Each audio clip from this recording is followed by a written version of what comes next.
Vitamin Water Zero Sugar has great taste, zero BS, and obviously, zero sugar. For those with zero room in their calendar. Zero patience for slow walkers.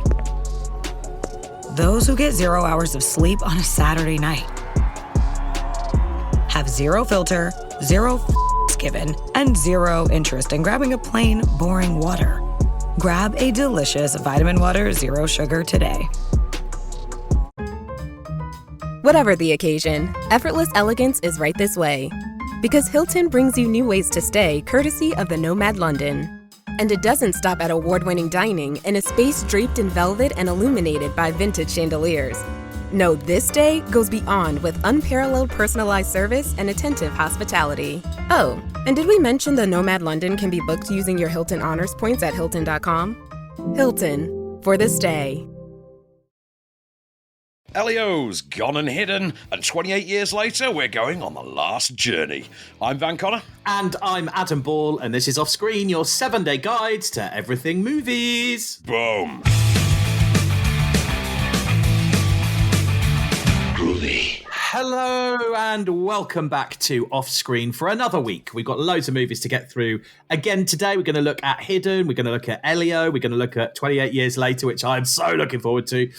We've got The Last Journey to cover in a minute as well, but as always, we are going to start with the UK box office. UK and Ireland, current top 15, but we're going to do the top 10 and see, really, if anything's changed much from last week. So, at number 10... Clown in a Cornfield. Yeah, I can't believe it's actually still making money. I thought this was a 1 week and done kind of movie, really. But how much has it made? It's made to date just over $250,000 to date. So that's actually not bad. I mean, for baby's first slasher movie, that's fine. That's pretty acceptable. I think the title probably is holding it back slightly, though, let's be honest. Oh, no, I think that title is good. That is Snakes on a Plane level titling, and I'm here for it. You know what I mean? Yeah, but you see, what that does to me is it makes me think it's really cheesy. But, I mean, obviously, you've said it's not. Do you know, I'll tell you a true story. When I was at uni, we had a lecturer, right, and he is one of the writers of Peep Show. I'm not going to tell you which, but he was a writer that we had on staff at Chef Hallam. And he was one day we were doing a seminar. It's all about writing for screen, etc. And he said, right, who can give me a really a self-explanatory title for a movie? And I just went, Snakes on a Plane. And he sort of froze. Went, I've never seen it. Because is it really about snakes on a plane? I went, yep. He went, but why are there snakes on the plane? I went, to assassinate a dude. I went, okay, so to assassinate someone, they fill a plane with snakes. I'm like, yep. We go, why? I went, because ... movie. I mean, it makes very little sense when you put it in the cold light of day, but it's a very entertaining film. And there is famously a story about that movie is that Samuel L. Jackson took the role only because of the title. And when they tried to change it to The Terror Flight 155 or some nonsense like that, he quit. And they had to change it back to get him to do the movie. That's actually a thing. Wow. That happened. So, yeah, it's a Clown in a Cornfield. It's not a patch on Snakes on a Plane. I mean, I'll watch Snakes on a Plane once a year. I'll probably never watch Clown in a Cornfield again. But, I respect the title game. Number 9 is still Peppa Pig again. Still? Yeah, still. Like, them kiddies, is it half term again at the moment? I mean, you have a child, I don't. Is it half term at the moment? No, not yet. They've got another 6 weeks and then it's the summer. Oh, right. Okay, we were in the last term, aren't we? Okay, so, yeah, this is still bringing in the bank. One that is surprised me, number 8, The Ballad of Wallace Island. We reviewed this one with Tim Keane. Yeah. And not bad. Not bad. It had charm. I mean, I know one critic friend of mine did go to bat for this. He was on BBC, I think he was on Radio 2, doing the review of this, and he called it like his favourite film of the year. And I'm like, wow, okay, there really is someone out there for everything. But I didn't like it quite that much, but he did. 900 grand that's made. Inexplicably. Yeah. 900 grand. Number 7. Right, this has just come out on digital. And I'm at my mum's this weekend, and I wanted to revisit it. I started watching it, and I watched the opening sequence, we shall say, and I thought, this is so wonderfully done. It really is. And it's a restaurant falling down, like a Space Needle style restaurant, and it all comes down. It's Final Destination Bloodlines. I loved that opening so much, I thought, no, this is too good. I'm going to save the rest. I'm going to watch it with Faith and my mom at the weekend. So I love this movie. I am a big fan of this movie. Now that it's on digital, you have to see this. Oh, I am. It's on my list. Do watch it. Like, honestly, you and Bex this weekend, like, this is your date movie this weekend, right? At home, watch this on digital. You are going to have a ball. It's the best rated, the highest earning one of these so far. It's one of the stronger efforts of the series, along with 1 and 3, I would say. And it's so far pulled in an astonishing 11.1 million quid. Wow. So. And also, a friend of mine did watch it on digital this week and said, that might be the best send-off Tony Todd could ever have had. And he's absolutely right. The late, great Tony Todd bows out with this movie. And he knew, like, he seemingly knew that this was going to be his final role. And he improv'd his final line. And it's a good one to go out on. Very good. There's a tease. So, number 6, and I was talking to a friend of mine who runs the YouTube channel for Cobra Kai Nation, I think it's called, last night at the 28 Days Later premiere. Karate Kid Legends, now on its 3rd week of release, just under 5 million in total.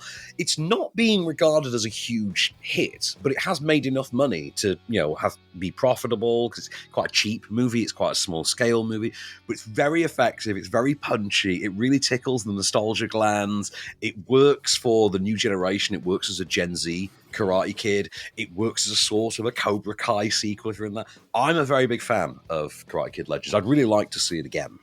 But holding on in there for 3 weeks at the box office with just under 5 mil, so I'm happy for it. More Chan and Daniel San, I say. Yeah, I haven't seen it yet, but again, that's also on my list. You're going to love it. You are going to love it. Number 5, I'm going to give it its full title. From the World of John Wick, Space Ballerina. Which I was watching for the plot. Said plot, of course, being Ana de Armas. I'm kidding. It's actually not a bad movie. It's some great action sequences, wonderful stunt work in there. Whopper of a cast in this. I mean, you get like Ian McShane and Lance Reddick from the John Wick movies, but of course you also get John Wick himself, Keanu. But then you've got people like Norman Reedus in there as well. And like the villain is Gabriel freaking Byrne. Like as soon as you say the villain is Gabriel Byrne, it's like, shut up and take my money. Like, fair play. Like I say, it's very direct to DVD, but the action stuff and the set pieces are phenomenal. De Armas can kick some ass. She's just not given much character to work with. 2.6 million so far in 2 weeks for that. Not bad for 2 weeks. Yeah, not bad at all. Number 4, and we said last week, this is holding in impressively well. This is The Salt Path with Jason Isaacs and Gillian Anderson. We've covered it here. We talked about it on BBC, I think, as well. Great movie, really stirring drama, middle-aged couple who are homeless, bankrupt, just go and walk the salt path around Land's End. And just really heart-wrenching stuff, really solid, moving dramas. Big fan of this. And the top 3 are the same top 3 that they were, actually number 1 wasn't in last week, but the same top 3 that they were like the last few weeks. This is just going to stay the case. I guarantee you, this top 3 is probably going to stay the same until Superman or Fantastic. Till Jurassic World. That's the first one out the gate. The first one is Jurassic World. The top 3 is going to stay like this until Jurassic World arrives. So let's just do them all. Number 3, Mission Impossible. Number 2, Lilo and Stitch. Number 1, How to Train Your Dragon. And of course, all very good. I mean, the first hour of Mission Impossible is an absolute bloody mess, but the rest of the movie is so good you don't care. Have you heard the story, though, about the woman suing Cineworld this week? Oh, yes, I did read it. I can't remember what the reason was now. It was for something ridiculous, wasn't it? She took her family, her partner and 2 kids, to see Lilo and Stitch at a Cineworld. And they messed up the trailer list that they were running or something. And they ran the trailer for, this is as the article was put forth, trailer for horror movies, plural, for one thing. I mean, it's all coming from the Metro, so it's not the height of journalism. And this had traumatized her toddler. There was one trailer, and it was for Megan 2. And anybody who's seen the trailer for Megan 2 can tell you they are decidedly not marketing that as a horror film. They are marketing that as a sort of, rainbow-adorned, LGBT-friendly, sassy as hell kind of psycho action comedy. So how this toddler was traumatized is beyond me, but I just think that's part of a larger conversation about how we are sissifying the next generation of children. For my money, just putting that out there. So yeah, the point is that top 3, same until Jurassic World. Mark my words. We'll see next week if you're right, and the week after that. We shall. Right, okay. Let's dive into our first movie then. So it's actually a documentary, a travel documentary is what it's listed as, and it is out in cinemas from today. What's this all about then, as such? So The Last Journey, or to give it its proper Swedish title, Den sista resan. This is a documentary made by a young man, I believe his name is Philippe. He and his best friend have made this documentary, and it basically takes the form of a road trip. So the premise here is that Philippe's father, Lars, is an older man. He's reached the age where he's sort of forced to retire because he's simply too old, too advanced in years. This is all in the Swedish language. However, since retiring, he has, quote unquote, lost that spark. It's gone. He's not interested in anything. He has no hobbies. And as they say, look, the light is dimming, and we need something to just spark him back to life. And even Philippe's mother tells him the same. Even Mum is saying, you're just not the same anymore. So they take him on a road trip to his old stomping grounds in France, and it is stopping at all the locations that meant something to him on the way, and effectively getting him to relive and rechronicle the times of his life. And true to form, as you would expect of this, it works. It is about this journey, this wonderful journey they take you on, where they literally, with every stop, with every destination on this itinerary, just a little bit more brightness starts to come out of Lars. And it is a really lovely documentary. It's like a subtitled thing. But I think if you could overcome that, I think this would charm even you. It's just because Philippe is kind of like our age. And his father, I think, he's in his late 70s. But it's very wry, it's very dry, it's very witty. And, I mean, for instance, Lars has a whole thing about Harry Belafonte, and they literally go and find the memorial to him. It's I used to come here all the time as a young boy, and I loved his music. And it's really great, really moving drama, this one. I would absolutely check this out. It was the Swedish nomination for the Best Documentary category at the Oscars this past year, which should go some ways to tell you exactly how many of the documentaries for the Oscars I watched this past year.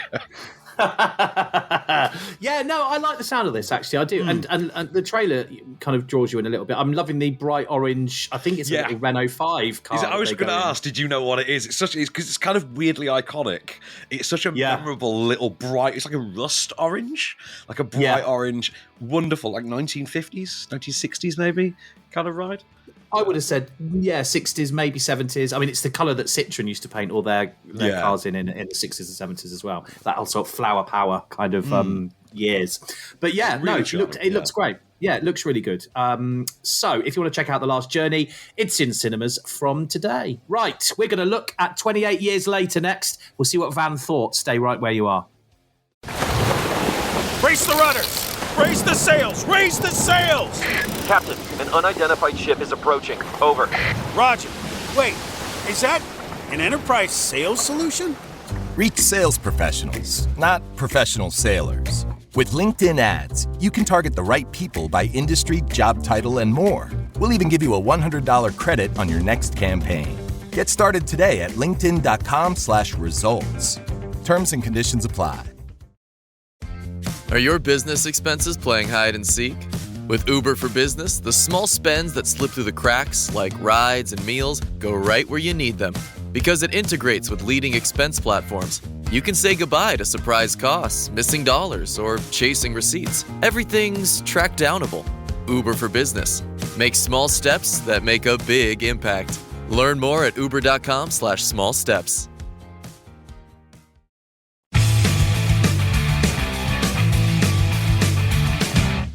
Hello and welcome back to Off Screen then. We're going to see what Van thought of the brand new 28 Years Later movie next. But right now, sorry, that's what we're doing now, isn't it? That's what we're doing now. It's fine. Yeah, we'll do that now. It's now. Yes. Yeah, it's now. It's now. Yeah, we waited 28 years, buddy. Let's just get this out of the way.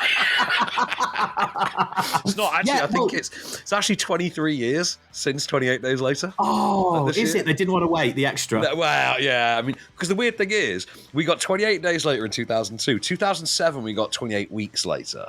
Which is obviously only set a few months later. And then there was the obvious chance, if you did it within a few years, to do 28 months later. If you did one like 2009, 2010, you could have done 28 months later. But they skipped that one, and now we have the start of a new trilogy set, as the title cleverly suggests, 28 years later. The second one of these, 28 years later, The Bone Temple, is apparently meant to be in cinemas. I believe it's next June. Might be next June, so I think they're going to be doing these a year apart. Danny Boyle has directed the first and third of this trilogy, and the second will be Nia DaCosta, who gave us the Candyman reboot from a couple of years ago, the very good Candyman reboot, and the less good The Marvels. So, or Captain Marvel 2, whatever you want to call it. So, 28 years after the infection, we discover that the rage virus, the virus that turns human beings into murderous, bloodthirsty, cannibalistic rage zombies, was actually blocked. That the virus was actually pushed back by continental Europe. Now, I had heard, but I don't think it's explicitly stated in the film, that the way they did this was to nuke France. Which, okay, fair. But the whole point is that this virus now, 28 years after its initial appearance, only exists in the UK. It is isolated by the fact that, we are an island, and European countries send their militaries on boats to patrol the UK to make sure that no one breaks this quarantine. We then have an island. I don't know where this island actually is. It seems to be somewhere in the north of England, because Worcestershire gets mentioned quite a bit at one point. And on this relatively isolated island, the only way to and from the mainland is a causeway that basically gets, overtaken by high tide. Like, in high tide, you can't get to this island. It's only when the tide is low that you can walk this slim, very long causeway to the mainland.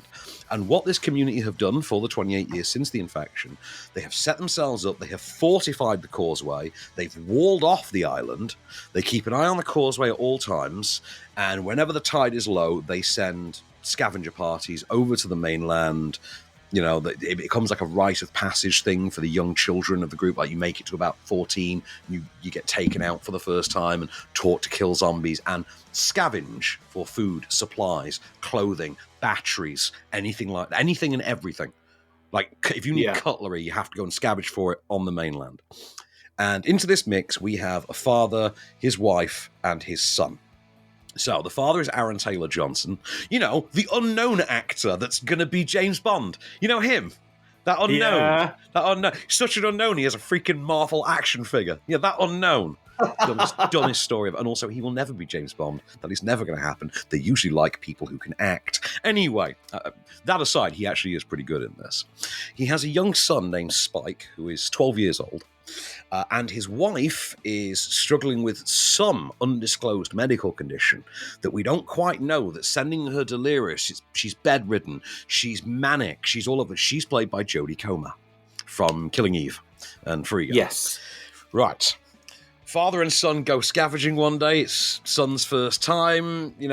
All's well. But along the way, he spots a fire in the distance. And when he starts to ask people about, I saw this fire, does anyone know what it is? My dad won't talk about it.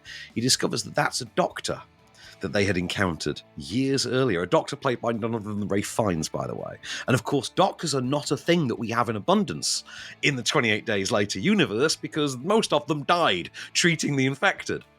So, given the state of his mother, Spike takes his mother, against his father's wishes and without him knowing, over the causeway onto the mainland in search of medical assistance, see if they can figure out how to treat mum. That's all I'll say, except this is 28 Days Later, baby, so you know exactly how well this is going to go. Have a listen.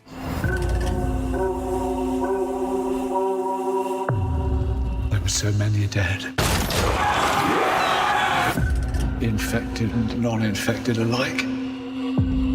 That's why our home is so precious. You know, I feel he's a bit young. He's ready, Jenny. 7, 6, 11, 5. Once you walk onto that mainland, there's no rescues. Moving up and down again. Don't. Look at what's in front of you. Let's go. Yeah, this movie's for me. We're so back. Yeah, we're back. I mean, this just sounds incredible. I'm not even going to watch the trailer. I don't want to. Don't. I would say don't. I would hold off and watch the film. I think the film is really good. It's actually fascinating as well how far removed this has become from the zombie element. Because this really is, it's closer to Mad Max than it is a zombie film now. And to be fair, the 28 Days Later movies have, the reason the first one is so much better than the second is because the human monster element that's in the first one sets it apart. And there is some of that here. Maybe nowhere near quite as much as the first movie, but as I say, this is part of a trilogy, and you do partly feel like you're watching a third of a film. I'll be really honest. Like the story that we get told here is it's wrapped up nicely enough, but you do feel like, oh, I still feel like there's so much more that's been left out, and it kind of ends on a cliffhanger in a sense. They do kind of set up where the next one's going to go. As such, I have to say, this has one of my favourite openings and closings of a movie in ages. And I say that, when I say that this is our, the British Mad Max, in a sense, it's so close to being the British Mad Max and leans so hard on the British part of British Mad Max that this movie, and I swear to God, this is real, opens with the Teletubbies. That is a real thing. The first frame of this movie is the Teletubbies. It's the theme song and the Teletubbies. That's the start of this movie. Is that what Americans think of us? I mean, to be fair, it's not even. There's no American fingerprints on this whatsoever. Oh. So you've got Alex Garland back writing it. You've got, I forget the name of the producer, Donaldson, Pete. The producer is back anyway, and Danny Boyle directing. And Danny Boyle obviously introed because we were at the premiere. So they were so big they had to put it in two separate cinemas, and Danny Boyle just floated between both and introed both. It was fantastic. I was like, Danny Boyle's back. Yeah, I nerd out. You never see me nerd out harder than I do with directors. So Danny Boyle, though, that was a real, oh my God, it's Danny Boyle. Kind of, I was like so like wide-eyed, like I can't believe he's here kind of moment. The cast are very good in this. They're all tremendous. I particularly like Ralph Fiennes as the Doctor. I think he's great. Aaron Taylor-Johnson, best performance I've seen out of him in ages, like since Bullet Train. Easy. Since Bullet Train. Best performance since Bullet Train. That was 3 years ago. I think he's been like 4 movies since. Jodie Comer, very good in this. There's some really interesting accent work going on, as you can hear in the clip as well. Where everyone sounds like they're from South Shields. It's a weird thing. You know what I mean? They do and the kid who plays Spike as well, very good sort of child lead. Sort of tween-age lead. I really like this. I think it's nice to see something that's kind of should be as revered as it is, something as much of an institution, like a British institution, as 28 Days Later, be brought back by its original creator and with this level of zeal. So the editing, notably, is back. Like that really interesting use of the edit to build the tension, to really unsettle you. And this, as I say, goes back to the first one, not so much the second. The second is not a bad movie. It's just not a patch on the first or this. Like, the ranking system for this is just going to be 1, 3, 2 forever. That's kind of how this first 3 films is going to work. So 1 is better than this one? 1 is the best. Yeah, 1 is the best. Right, the second. Yeah. And I think the thing that lets this down at the side of the first is that feeling of you're watching a third of a movie, particularly given the real punchy closing of it, which really makes you want to see more. And I wish there'd been a little bit more of that in this film. They had included a bit more in this, set it up a bit more, because I feel like that might have been something this was missing. But I do think it's an excellent film. I think stylistically, narratively, tonally, we are so back. It is like a throwback, but it's the best kind of throwback because it's one where everybody involved has evolved with the time that has passed. They have evolved the film with it. So like I say, the use of grainy handheld cameras in the first movie is now the use of handheld iPhones in this one. And whenever you see the past, for instance, when you see the original Infection, they have gone to the extreme of making it look like old 480p video, just to really seal it. I was really won over by it. I thought this was a really good time. The old Nokia 6110 comes out. Yeah, exactly. In fact, that's the thing. I'm going to say this to you. Right, so this is set 28 years after 2022, right? About 2002, right? Now, Britain was quarantined. We nuked France. The world knows about the infection. I know this shouldn't bother me, but there's an iPhone in this movie. Like, a character takes out an iPhone, and when its battery dies, just tosses it. Yeah, and when its battery dies, just tosses it away, as if it means nothing to him. You're like, oh, so presumably in your mind, you can just pop to the Apple store and buy a new one when you get home to your country, kind of thing. But, so wait, Apple still invented the iOS platform in this? Like, I know it shouldn't bother me. It's the most ridiculous of little things. It shouldn't bother me. But it's like, I just find it odd that, yeah. I get that, though. I'd be the same. I'd get that. What they could have done is used that and had something else there that would have pointed out the fact that there'd been no one working on phones. So they could have still had a really old brick car phone or something. Yeah, it would have made more sense if it was a 2002 HP PDA that you had with a little stylus. That would have made more sense. But it's a weird nitpick, I know, but don't let that. I have to give you something negative about it. That's the best I could come up with. I had a really good time. The music is back, by the way, and yes, you are going to love this one, Adam. Well, if you want to check it out as much as I do, you can, because it's already in cinemas 28 years later. All right, we are going to look at movies that are on Freeview this week and the new movie Elio in just a second. Stay right where you are.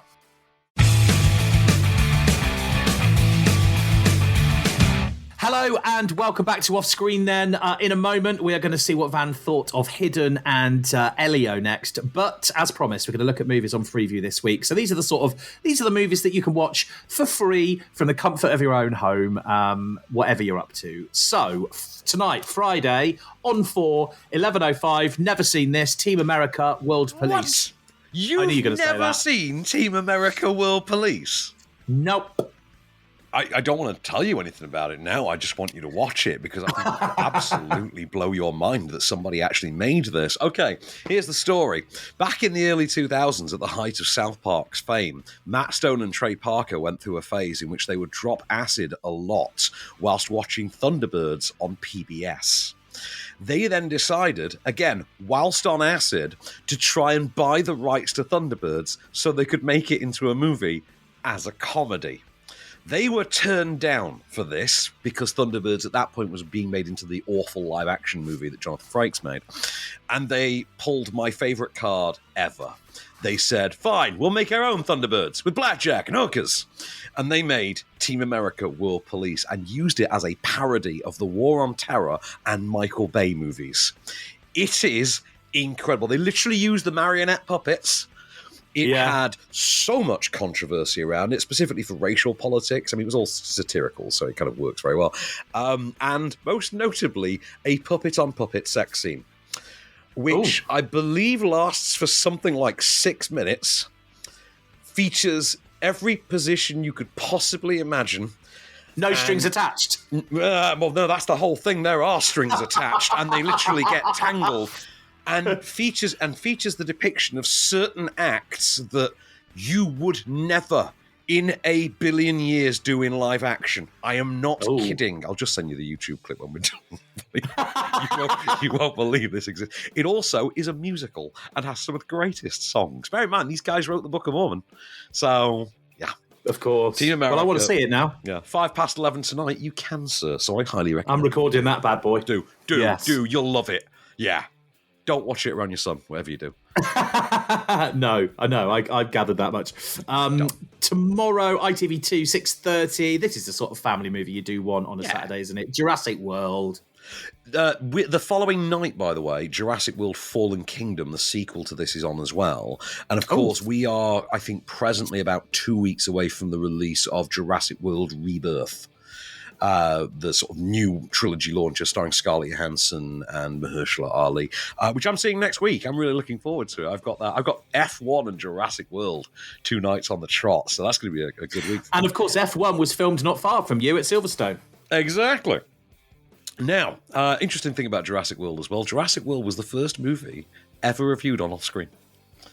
Back in 20. Oh, was it really? Wow. That is a true story. It was the first ever off-screen review. Full circle right now. We have come full circle, yeah. Sunday. I don't know if you saw this one when it came out. This was very popular when it hit Prime, the Christmas of its release. I think I did.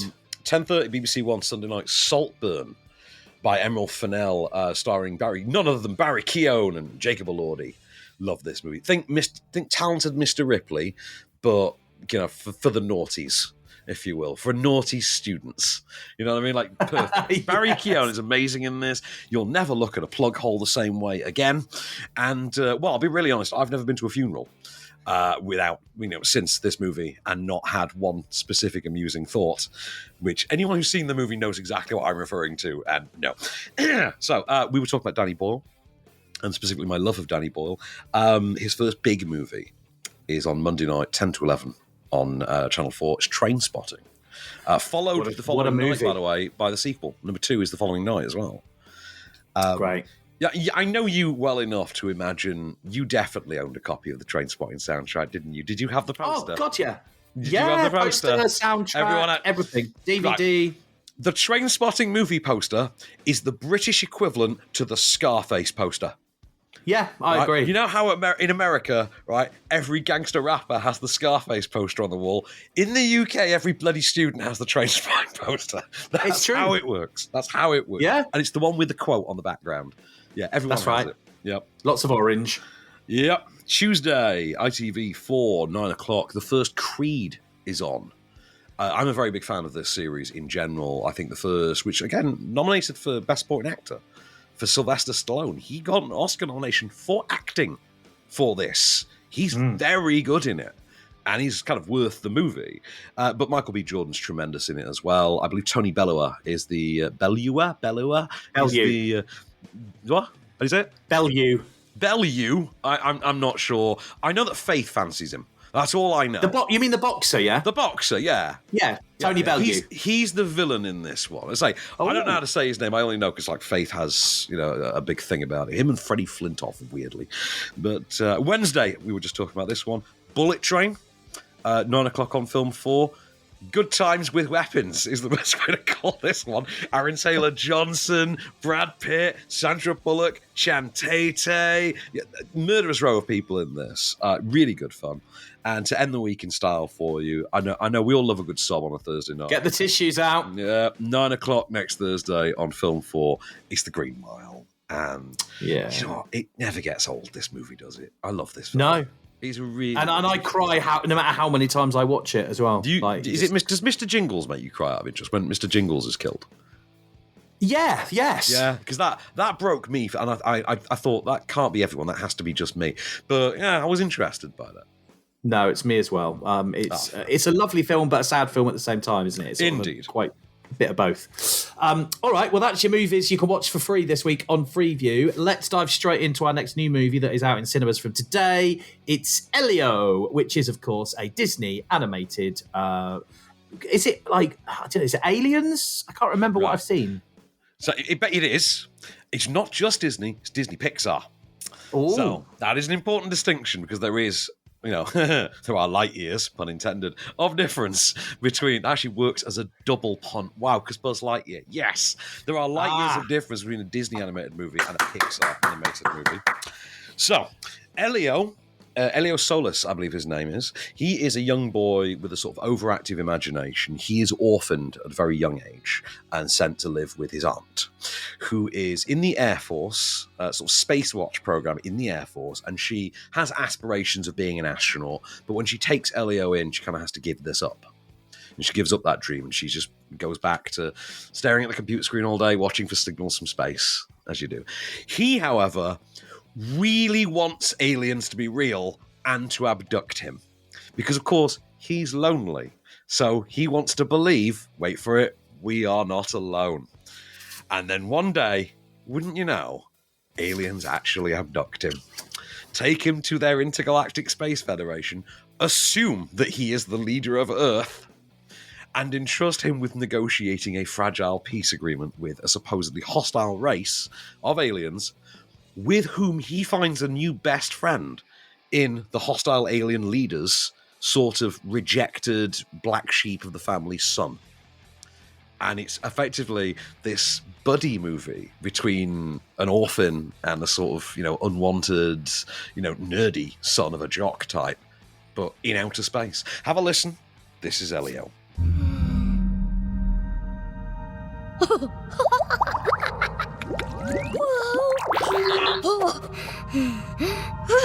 Hi!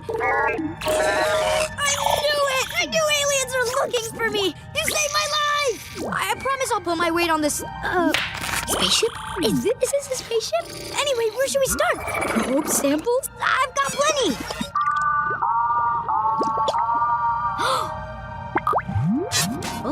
Testing. Can you understand me now? Yes. Wow. It is a pleasure to meet you. I am a liquid supercomputer. Allow me to adjust your gravity. Oh, no. I'm fine. Gravity on. I'm guessing as it's Disney Pixar, you get all the real kind of cute expressions on the faces. Oh, yeah. And the comedy expressions. They're always brilliant. Oh, yeah. Right. I'll be really honest. My expectations for this were not high. They were not high. I went to see Lilo and Stitch, was it 3-4 weeks ago, something like that. The trailer was on before, the new trailer at that point was on before Lilo and Stitch. Both Faith and I sat there, watched this trailer. That actually looks pretty good. We went to the Sunday afternoon screening for this. We got the glitter tattoos and all the curly interplanetary straws and had your picture taken with the spaghetti colander type thing on your head. And we did all the festivities. This movie won us both over in the first 5 minutes. This is a really lovely film. And I mean, yes, it gets the waterworks from you like you expect out of Pixar. It's got the heart, it's got the soul, it's got the laughs. Like, it's a very funny film. Like, really funny. There are some great sci-fi gags in there as well, if you sort of know your sort of sci-fi history, your sci-fi lore and things like that. Put it this way, you tell me, see if this joke lands on you, right? Because this comes up early in the movie, and they refer to it so often, and I was howling with laughter. Did not register with Faith. I'm curious if it works on you. If I tell you that there is a conspiracy theorist scientist character in this movie, and his name is Melmac, does that mean anything to you? At all? Melmac. Is it a reference to another movie? Melmac is the planet that Alf came from. Remember Alf? Yeah. With the nose? With the nose. Yeah, sort of looked like what would happen if you turned Scott Bakula into a hamster. Yes. Yes. Yes. I get it. I'm like, that's so weird. It's a Pixar movie with this continuous reference to, of all things, Alf. And I'm like, and I was loving it. The film's full of that kind of stuff, and it really worked for me. But outside of that, just the story of this little boy, this little orphan boy, who really just wants nothing more than to feel part of the family, to feel loved and accepted. And it is about, grief and loneliness. It's about, once you have processed grief, how do you then handle the loneliness and how much worse that is for a child. But also the buddy element with his alien friend, Glorden, I think his name is. It's meant to be Gordon with an L. So Glorden is fantastic. And he's like a sort of slug monster. He's like a sharp-teethed slug monster. It works very, very well. Now, real quick before we go, I'm just going to tell you a quick story on this one. That screening was an absolute nightmare. It was filled with the worst behaved children you've ever met in your life. Oh. Right, Faith and I sat in the middle of the second row of this screen. To the right-hand side of us were 2 mums and 5 kids between them. Those kids were, let's just say, very badly behaved from the second they entered the room. To the point where they literally, before the movie even started, opened their popcorn, deliberately poured it all out on the floor in front of them and stamped on it. That level of child. Ooh. And by the way, incidentally, don't worry, they'll take care of that, is crap parenting.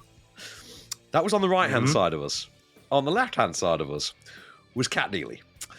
Cat Neely was there with her sons. Now, I've got the September '99 issue of FHM committed to memory, so I'm a big fan of Kat Deely. I've never met her in person until this day, and I came in the room with these little galactic straws, and one of her sons asked me, "Where did you get those straws? They're awesome!" And I went, "Oh, there's a bunch of them in a cup down. We've taken a couple. Here you go. You boys have these," and they were little angels. Those kids in a room full of absolute monsters. Kat Deely's sons were absolute angels.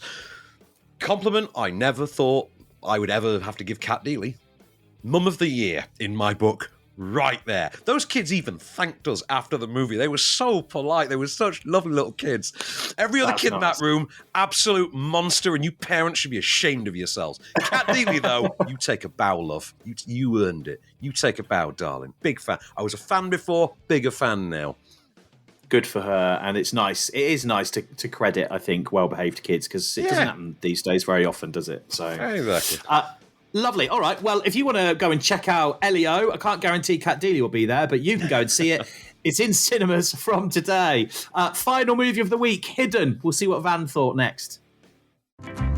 What does every USAA member have in common? Family. We're one big family who supports the military community and their eligible families. And if you, your parent, or spouse served, you could join our family and save big on auto insurance. Visit USAA.com/join today to check your eligibility. Membership eligibility and product restrictions apply and are subject to change. USAA means United Services Automobile Association and its affiliates, San Antonio, Texas. Switch to Verizon Business and get more from your internet without paying more for your internet. Get LTE Business Internet starting at $39 a month when paired with select business mobile plans. That's unlimited data, and with it, unlimited possibilities. Start saving today with Verizon Business, ranked #1 in small business internet customer satisfaction by J.D. Power. Starting price for 25 megabits per second LTE internet plan with smartphone plan savings, plus taxes, fees, and economic adjustment charge. Terms apply. For J.D. Power 2024 award information, visit jdpower.com/awards. Hello and welcome back to our final block of Off-Screen this week. We're going to dive straight into our next movie. If you or your neighbours have got a Ring doorbell, it might ring some bells. This is called Hidden. Do you see how I got into it nicely there? Yeah. You did that. That was good. I liked that. Yeah, this is also it's a French movie, so in its mother tongue, it's referred to as cachet. This stars Juliette Binoche, and I forget the name of her on-screen husband. Juliette Binoche is one half of a married couple, present-day France, who are effectively stalked. They are the recipients of a series of VHS tapes of secret recordings of them. Just everyday, seemingly innocuous recordings, like them going in and out of their house and stuff like that. And they're wrapped up in these very childlike drawings, but there's something of a threat to them, something of a bit of menace. And before you know it, I think it's Daniel O'Toole, I think it is. Yeah, Daniel O'Toole, who is Georges. Juliette Binoche is Anne. So it's George and Anne are the couple. George starts to get particularly paranoid and irate about this. Like, there's something clearly more going on with him than his wife seems to realise, and the way he's behaving starts to get really suspicious. So who is behind these tapes, and why is it riling hubby up so much, is the mystery of a movie that I should point out is written and directed by Michael Haneke. So Michael Haneke, if you don't know, was the man behind Funny Games, which, if you've never seen it, is one of the most messed up and terrifying movies you will ever see. This is not a patch on Funny Games. It has to be said. I mean, it gets there. It does. They draw some really interesting suspense out of it. The resolution, for my money, I think feels slightly too sensationalist for the tone that the film goes for. And I think coming from someone with Haneke's eye, and particularly if you look at like Funny Games and how Funny Games is so wonderfully balanced, this feels like a very dulcet kind of suspenseful character drama that then just cranks off the deep end at the 11th hour. And you feel kind of adrift as a result of it. For me, the third act, for instance, felt like a very different film. And I was kind of out of it. But I was kind of, you've lost me. I was preferring the previous kind of tone. And I feel like this is just too far in the other direction. The thing is that being Haneke, we had a minute to do it. But the performances by Daniel O'Toole, should remember that, by Daniel O'Toole and Juliette Binoche, are great performances. They are very good performances, but he very particularly sells the sort of, well, is he up to something? Like, is he? Because you can take it either way. Like, it's very much one of those movies, and his performance is the anchor that makes that work. But there's also a statement early on, like, he's a TV presenter. He presents a literary series on television, but he's treated like a celebrity. And at some point, they mention that he works in public television, like in community television. As someone who came from community broadcasting, I promise nobody is living like this. Like, nobody in community media is living like this. I promise. Not off of a community media show. That has never happened, never will. But you know what? Given how sort of lunacy driven the third act is, otherwise, I think we can swallow it. To be fair. Well, if you want to see Hidden, you can, because that's in cinemas from today as well. Movie of the week, Van? I mean, I know which one you're going to say, aren't you? You're going to say 28 years later. You've got No, I'm going to say Elio, actually. I think Elio is terrific. First of all, it's hands down the best animated movie I've seen this year. Like, it's my favorite animated movie. I think it's really good. I like the character. I know I'm biased because the character just looks like a shaven me. It does. It doesn't it? Like, Faith literally got the glitter tattoo of his head on her arm specifically to taunt me. But we both had planets on our cheeks as well. We had planets for others. But no, Elio, I absolutely loved. I had such a good time with this, and I met the two best behaved kids of the entire screening. So fair play on that one. But I think as well, though, I think this is one. If you want to get out the heat and take the kids to, air-conditioned cinema this weekend kind of thing, absolutely, hands down, 1,000%, pick Elio over How to Train Your Dragon or Lilo and Stitch. Because, I mean, they're remakes anyway. This is something new. Yeah. And I think you'll really love this. It's again, I'm using the pun, light years beyond, for instance, Mars Need Moms or Meet the Robinsons or something like that. Like, the other attempts at doing this kind of thing, this effortlessly trounces. It's no Titan AE, but what is? You know what I mean? This is true. Well, let's talk about what we're going to look at next week, because you've already kind of touched on it. But next week, we've got Megan 2.0, which I'm interested to know what this one's going to be like, actually. Apparently terrifying for a toddler is the short answer. Well, I mean, I'll be honest with you, I don't know what The Road to Patagonia or Words of War are, but I do know that Watch the Sky is, rather like Elio, an intergalactic animated family adventure, but one featuring the voice talents of Sean Bean and Gemma Arterton. Oh. So that one could be interesting. I'm looking forward to that. We've got a link for that as well, actually. I'll have to get your take. You should watch it with Albert and tell us. Yeah. Send it this way. Why not? Let's get some feedback from him, shall we? Right, we'll see what Van thought to those movies next week. That is, of course, all we have time for this week. I will return with Van next week. Until then, I've been Adam Ball. I've been Van Connor. Keep it cinematic, and we shall be back.